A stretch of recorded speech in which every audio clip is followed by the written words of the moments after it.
On ne laisse pas sur le tarmac un appareil qui a coûté 176 millions d'euros au budget de la défense. La question a donc été vite tranchée. François Hollande conserve l'Airbus présidentiel, le fameux Air Sarco One tant fantasmé.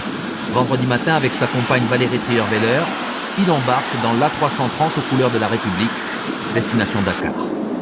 Bienvenue à bord. L'arrière de l'appareil réservé aux accompagnants, sécurité, intendance, médecins n'a rien de la classe économique. Mais le véritable intérêt, le centre névralgique de l'avion se trouve derrière cette porte coulissante.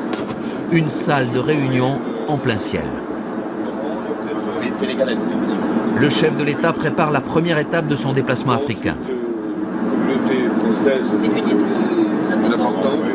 Autour de la table, 3 ministres et les principaux conseillers diplomatiques. L'appareil n'a été utilisé que 5 fois par François Hollande, qu'il emprunte beaucoup moins souvent que Nicolas Sarkozy, mais il trouve quand même un intérêt. Un lieu qui nous permet de travailler, et donc nous le faisons avec les ministres, avec les conseillers, et nous prenons toutes les étapes du voyage, et l'avion est une étape du voyage.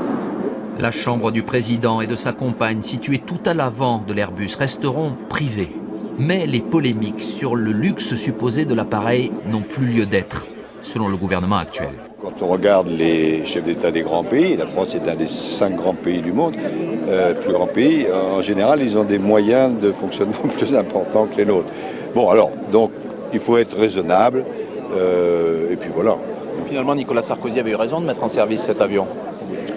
Écoutez, moi, je ne crois pas m'être mêlé à cette polémique, puis de toutes les manières, c'était du passé, tout ça. Le passé est donc révolu, la France a changé de président, mais pas d'avion présidentiel.